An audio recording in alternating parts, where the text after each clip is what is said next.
Want to have an easy labor experience? Well, then you better buy my 5-step program for a scream-free labor. Have you been exposed to the fear-mongering world of pregnancy product marketing?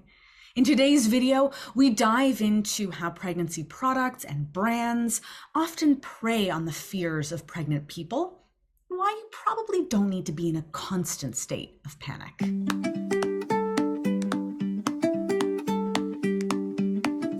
Hello, I'm Dr. Aviva Philipp-Muller. I'm a consumer psychologist and professor of marketing, and I'm here to help you understand the marketing behind the stuff you encounter every day. If that's something that you're into, then don't forget to like this video and subscribe to this channel.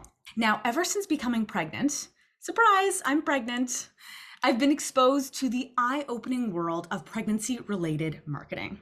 And to be honest, it can be quite scary. It seems like everything in your environment is out to get you or your baby. If you Google literally anything and just tack on safe in pregnancy to the end, you'll be shown a slew of blog posts and ads for products explaining to you why whatever it is that you just searched is going to be super harmful for you and have all sorts of negative consequences. It can be really anxiety provoking, and it can be hard to know what is and is not safe. One reason it can be kind of tough to determine whether or not something is safe in pregnancy is because it's ethically quite challenging to conduct research on pregnant people. So if I wanted to know whether using a specific type of fragrance was safe in pregnancy or not, I couldn't just say, you 100 random pregnant people, use this fragrance every single day throughout your pregnancy. And you random 100 pregnant people, never use this fragrance throughout your entire pregnancy, and then compare the two groups and see what happens. That might be the gold standard for determining whether something is safe or not, but it becomes a lot more ethically dicey when you're dealing with a vulnerable population like pregnant people. And so this leaves us not knowing whether many products are truly and unequivocally safe for pregnant people and fetuses. However, so many people have been pregnant before. Fun fact, everyone you know was once themselves a fetus. And so because of this, a lot of pregnant people have slipped into research studies or have accidentally used a product before they even knew that they were pregnant. And so a lot of the literature does contain pregnant participants, even if they weren't deliberately recruited because they were pregnant. This means that there are a lot of products out there that we can be relatively confident in. There's so much data, in fact, that there's a book that was written called Expecting Better by Emily Oster that dives into how you can make data-driven decisions about your pregnancy in conjunction with your medical care team. Despite all the data that's out there, it's still really easy to get sucked into the panic. Even after exploring the data myself and talking to myriad experts, I still sometimes find myself thinking, well, this random influencer on Instagram said that this product is bad, so it must be bad. Why is it so easy to get sucked into the fear? One reason is that fear-mongering taps into people's existing fears and anxieties about their own health and the health of their children. People care about their kids a lot. One of the most deeply held values for people with kids is their kids. And so when you're making a product decision for your loved ones or for yourself when you're carrying a loved one, you're not just making any old decision, you're making a really important decision. And when you're pregnant, your preferences and attitudes about, say, whether or not you should have another cup of coffee, those aren't just passing, fleeting preferences.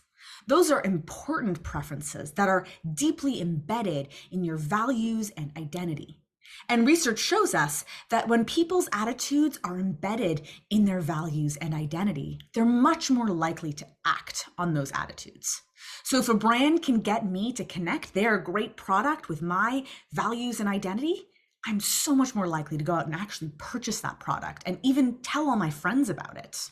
And pregnancy isn't just associated with values, it's also associated with a lot of emotions.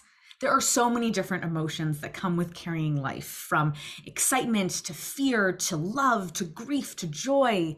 And it's not like all of these emotions suddenly stop the second you give birth, because from what I hear, parenting is also filled with emotions.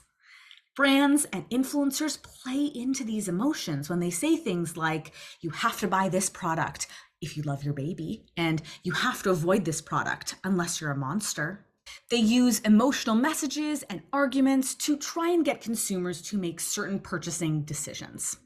And they work because when consumers have a lot of emotions associated with a certain topic or product category, then emotional messages and ads and commercials are going to be really effective.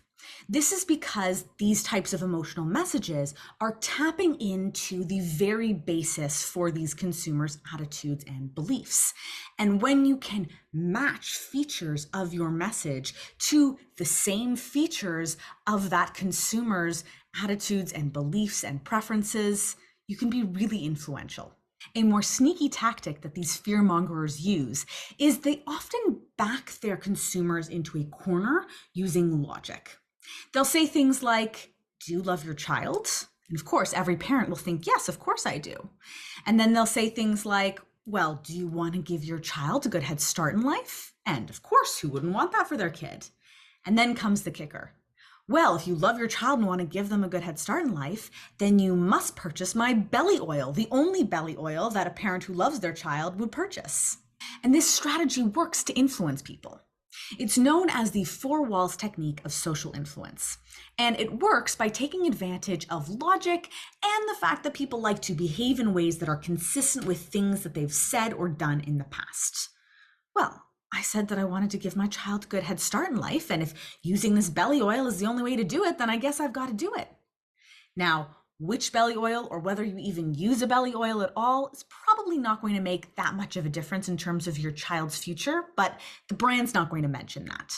These are just a few of the different strategies that brands use to peddle pregnancy-related products in a way that stokes fear and anxiety in a population that already has enough to feel anxious and fearful about: pregnant people. What do you think? Have you seen any anxiety-provoking pregnancy-related ads lately? Let me know in the comments. Also, if there are any other topics that you're hoping I'll discuss on this channel, definitely let me know in the comments. Thank you so much for watching. Remember to like this video and subscribe to this channel, and I will see you in the next video.